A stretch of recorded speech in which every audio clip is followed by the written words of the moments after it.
Hello viewers, welcome to train your brain. जैसा कि आप जानती हैं, इस क्लास में हम करते हैं जीएस का टॉपिक वाइज रिवीजन और आज की क्लास में हम कवर करने वाली हैं बौद्ध धर्म को।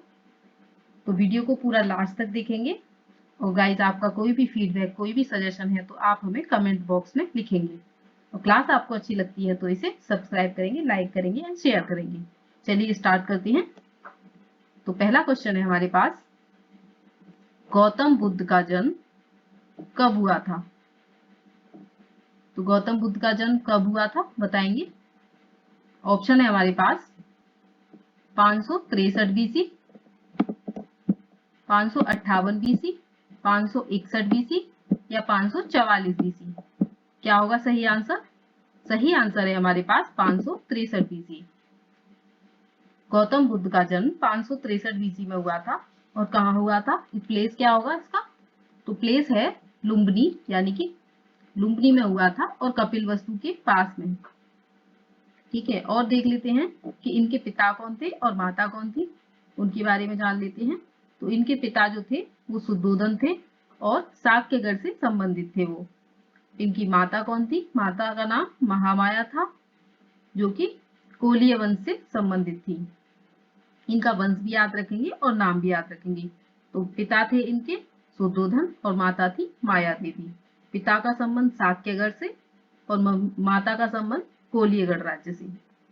चलिए देख लेते हैं नेक्स्ट क्वेश्चन। तो नेक्स्ट क्वेश्चन है हमारे पास, निम्नलिखित में से कौन सा नाम भगवान बुद्ध का दूसरा नाम है? तो ऑप्शन है हमारे पास पार्थ, गुडाकेश, महेश या शाक्य मुनि। तो क्या होगा सही आंसर? सही आंसर है यहाँ पे शाक्य मुनि। पार्थ, गुडाकेश और महेश ये नाम भगवान बुद्ध के नहीं हैं। शाक्य मुनि भगवान बुद्ध का नाम है।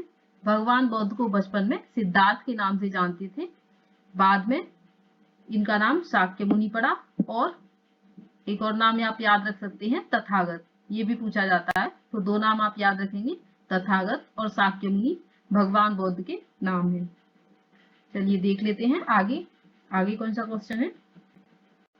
आगे हमारे पास कौन सा अभिलेख इस परंपरा की पुष्टि करता है कि गौतम बुद्ध का जन्म लुम्बिनी में हुआ था? ऑप्शन है हमारे पास बसार स्तंभ अभिलेख, निगाली सागर अभिलेख, रामपुरवा स्तंभ अभिलेख या रुमनदेई स्तंभ अभिलेख। तो क्या होगा सही आंसर?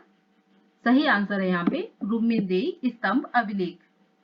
रुमनदेई स्तंभ अभिलेख ये एक अशोक का अभिलेख है और इस अभिलेख में लिखा हुआ है कि गौतम बुद्ध का जन्म लुम्बिनी में हुआ है। यहीं से हमको पता लगता है। आगे देख लेते हैं हम। आगे हमारे पास क्वेश्चन है, अलार कलाम कौन थे? तो अलार कलाम कौन थे? ऑप्शन है हमारे पास बुद्ध के एक शिष्य थे, या एक प्रतिष्ठित बौद्ध भिक्षु थे, या बुद्ध के कालीन शासक थे, या बुद्ध के एक गुरु थे। तो क्या होगा सही आंसर? सही आंसर है यहाँ पे बुद्ध के गुरु थे ये अलार कलाम। जब भगवान बुद्ध ने घर छोड़ा था तो उस घटना को कहते हैं महाभिनिष्क्रमण। तो महाभिनिष्क्रमण के बाद जब वो ज्ञान की खोज में निकले थे तो सबसे पहले वो अलार कलाम जो थे इनके आश्रम में गए थे और इनसे शिक्षा ली थी। अलार कलाम जो थे सांख्य के आचार्य थे, यानी कि इन्हें सांख्य दर्शन की अच्छी जानकारी थी। तो अलार कलाम इनके पहले गुरु थे, इन्होंने इन्हें शिक्षा दी, लेकिन भगवान बुद्ध वहां से संतुष्ट नहीं हुए तो आगे ये ज्ञान की खोज में निकल गए। आगे देख लेते हैं हम नेक्स्ट क्वेश्चन। और नेक्स्ट क्वेश्चन है हमारे पास, बुद्ध की मृत्यु के बाद प्रथम बौद्ध संगीति की अध्यक्षता की गई। ऑप्शन है हमारे पास महाकश्यप द्वारा, धर्मसेन द्वारा, अजातशत्रु द्वारा या नागसेन द्वारा। भगवान बुद्ध की जब मृत्यु हो गई उसके बाद बौद्ध संगीति हुई थी, 4 बौद्ध संगीति हुई थी। तो क्वेश्चन में पूछा गया है प्रथम बौद्ध संगीति की अध्यक्षता किसने की थी? तो क्या होगा सही आंसर? सही आंसर है यहाँ पे महाकश्यप द्वारा। तो भगवान बुद्ध की मृत्यु के बाद 4 बौद्ध संगीति हुई थी और 4 ही बहुत इंपॉर्टेंट है, कुछ भी पूछा जा सकता है यहाँ पे एग्जाम में। तो इन चारों बौद्ध संगीति को ठीक से याद रखेंगे, इनकी डेट भी याद रखेंगे, कहाँ हुई थी उनका प्लेस भी याद रखेंगे, किसकी अध्यक्षता में हुई थी और कौन शासक था। ये इन तीनों चारों चीजों को हम याद रखेंगे क्योंकि ये बहुत ही मोस्ट इम्पोर्टेंट है। तो पहली बौद्ध संगीति जो हुई थी वो 483 में हुई थी। उसके बाद दूसरी बौद्ध संगीति हुई थी 383, जो ईसा पूर्व होता है ना, उसमें हुई थी। 483 ईसा पूर्व और 383 ईसा पूर्व। उसके बाद जो तीसरी हुई थी वो हुई थी 255 ईसा पूर्व में। उसके बाद चौथी जो हुई थी वो ईसवी की पहली शताब्दी में हुई थी। बात कर लेते हैं स्थान की, तो कहाँ कहाँ हुई थी। इसको इन बौद्ध संगीति का हम स्थान भी याद रखेंगे, कहाँ कहाँ हुई थी। तो पहली बौद्ध संगीति हुई थी राजगृह में, दूसरी हुई थी वैशाली में, तीसरी पाटलिपुत्र में और चौथी कुंडलवन कश्मीर में। इनको एक कोड से याद रखेंगे, रा वे पा कु।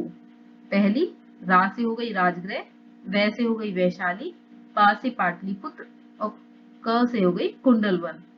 तो ये हो गया इनका प्लेस। अब याद रखेंगे इनकी अध्यक्षता किसने की थी। तो पहली जो हुई थी ये तो आपके ऑप्शन में है, ये महाकश्यप, इन्होंने की थी पहली बौद्ध संगीति की अध्यक्षता।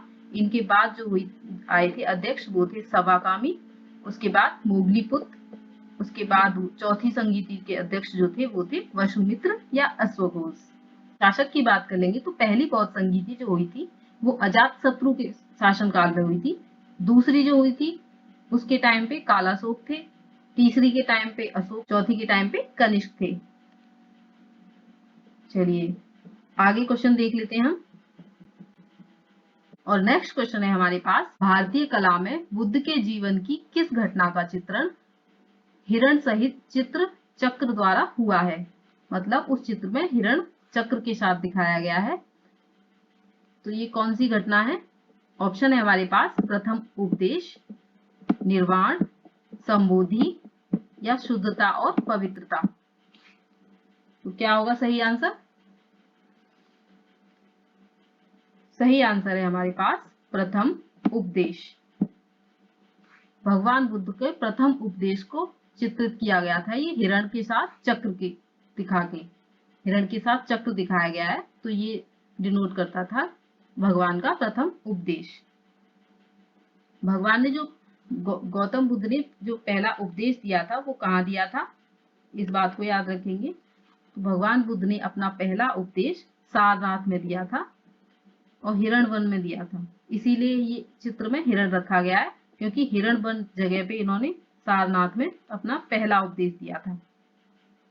ठीक है, चलिए आगे चलते हैं। और नेक्स्ट क्वेश्चन है हमारे पास, बुद्ध के उपदेश किससे संबंधित हैं। ऑप्शन है हमारे पास, आत्मा संबंधी विवाद से, ब्रह्मचर्य से, धार्मिक कर्मकांड से या आचरण की शुद्धता और पवित्रता से। तो क्या होगा सही आंसर।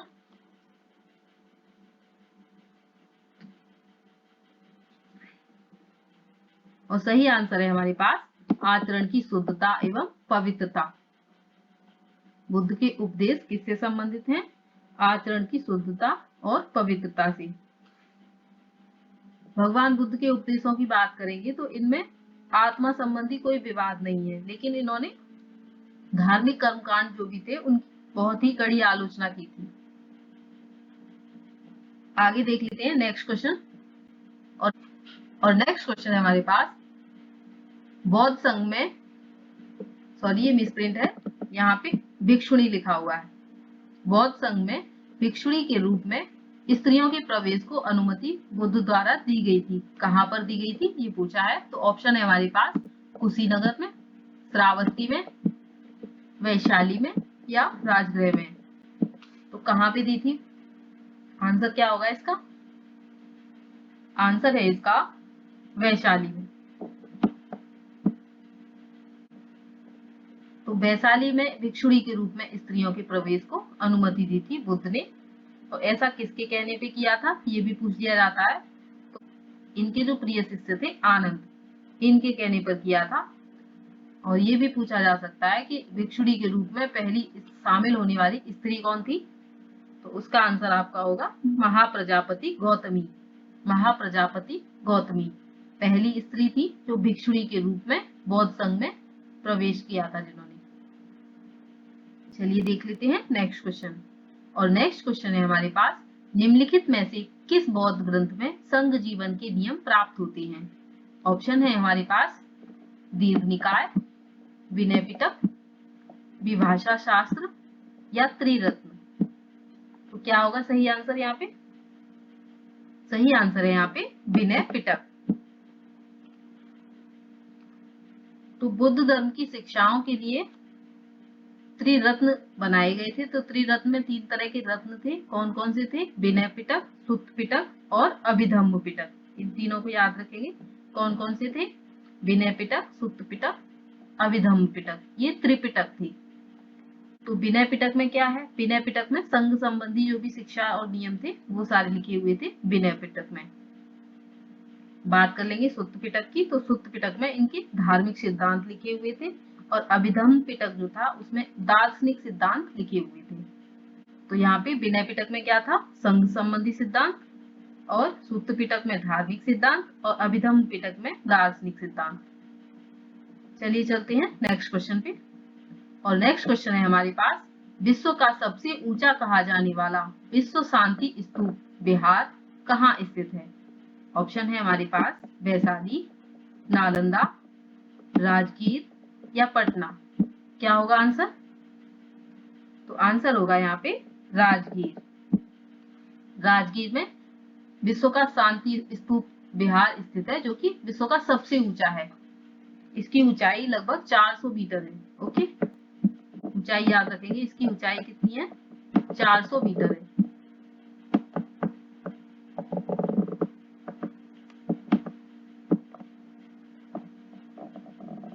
इसकी ऊंचाई याद रखेंगे। तो इसकी ऊंचाई है 400 मीटर। ओके, चलिए चलते हैं नेक्स्ट क्वेश्चन पे। तो नेक्स्ट क्वेश्चन है हमारे पास, निम्नलिखित में से किसे एशिया का ज्योतिपुंज नाम से जाना जाता है?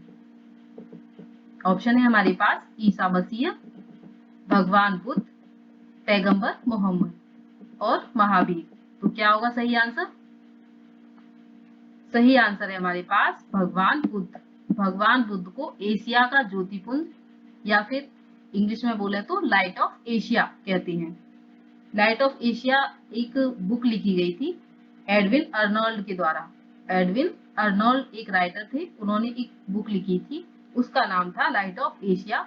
उसमें भगवान बुद्ध के बारे में लिखा गया था। ठीक है, चलते हैं हम अपने नेक्स्ट क्वेश्चन पे। और नेक्स्ट क्वेश्चन है हमारे पास, भारत में सबसे पहले किस मानव प्रतिमा को पूजा गया था? ब्रह्मा की, विष्णु की, बुद्ध की या शिव की? किसकी प्रतिमा को सबसे पहले पूजा गया था ये बताना है। तो यहाँ पे सही ऑप्शन है बुद्ध की।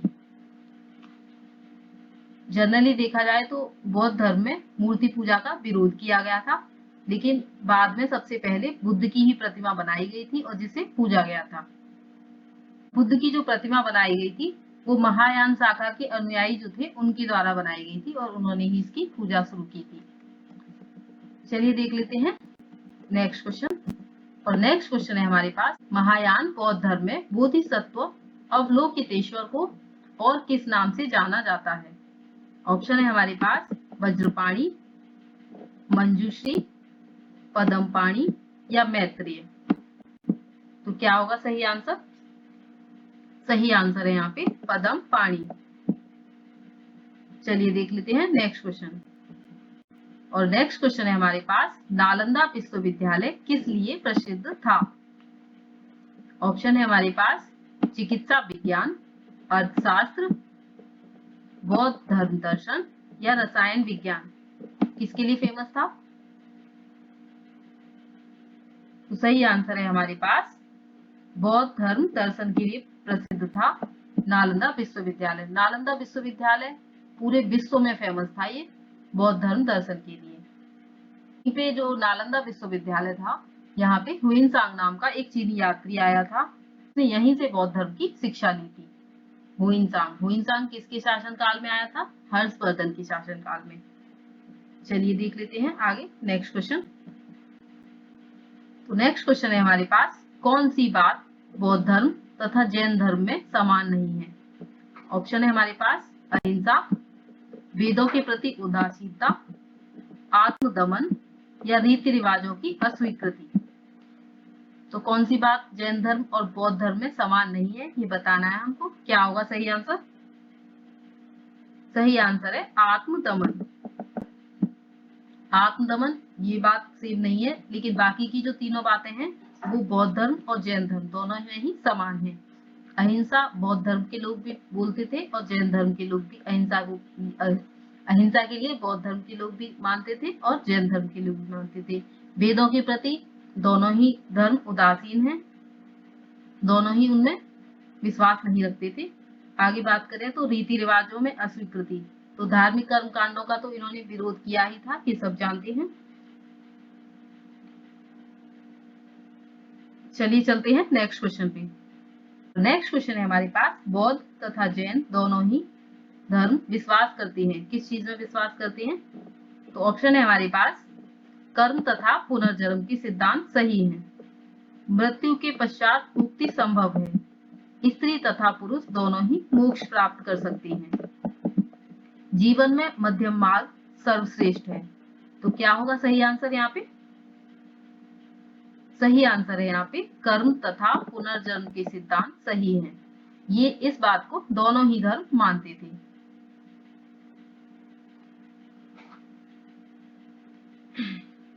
आगे नेक्स्ट क्वेश्चन है हमारे पास,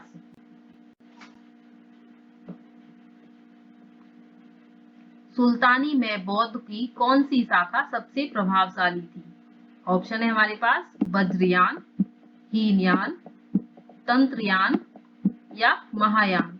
कौन सी शाखा फेमस थी सुल्तानी में? तो राइट ऑप्शन है हमारे पास वज्रयान। ओके, वज्रयान शाखा सबसे ज्यादा प्रभावशाली थी सुल्तानी में। नेक्स्ट क्वेश्चन देख लेंगे हम, और नेक्स्ट क्वेश्चन है हमारे पास, चैत्य और बिहार में क्या अंतर है? ऑप्शन है हमारे पास बिहार पूजा का स्थल होता है और चैत्य बौद्ध भिक्षुओं का निवास होता है।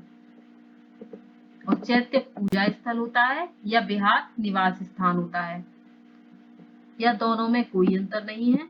बिहार और चैत्य दोनों ही निवास स्थान है। तो क्या होगा यहाँ पे सही आंसर? सही आंसर है यहाँ पे सेकंड वाला, चैत्य पूजा स्थल होता है और बिहार निवास का स्थान होता है। बौद्ध धर्म में चैत्य का मतलब होता था चिता संबंधी। जब सबको जला दिया जाता था तो उसके जो अवशेष होते थे उसे भूमि में गाड़ दिया जाता था और उसके ऊपर समाधि बना दी जाती थी, तो उसको हम चैत्य बोलते थे या स्तूप बोलते थे। तो फिर क्या हुआ, उसकी पूजा शुरू हो गई धीरे धीरे, तो इसलिए ये पूजा के स्थल बन गए चैत्य। ओके, चैत्य के आसपास जो थे वहीं पे आसपास जो भिक्षु होते थे, बौद्ध भिक्षु, उनके रहने के लिए आवास बनाया गया, तो उनके आवास को बिहार कहने लग गए। तो बिहार हो गए निवास स्थान। ठीक है, चैत्य क्या होता है? पूजा स्थल होता है और बिहार निवास स्थान होता है। चलिए, आज की क्लास में हमने सारे क्वेश्चंस कवर कर लिए हैं बौद्ध धर्म से संबंधित। नेक्स्ट क्लास में हम करेंगे जैन धर्म। वीडियो का पीडीएफ अगर आपको चाहिए तो डिस्क्रिप्शन बॉक्स में टेलीग्राम का लिंक दिया गया है, वहां से आप टेलीग्राम को ज्वाइन करके पीडीएफ प्राप्त कर सकते हैं। और अगर क्लास आपको अच्छी लगी है तो इसे लाइक, शेयर एंड सब्सक्राइब करेंगे। Thanks for watching, train your brain.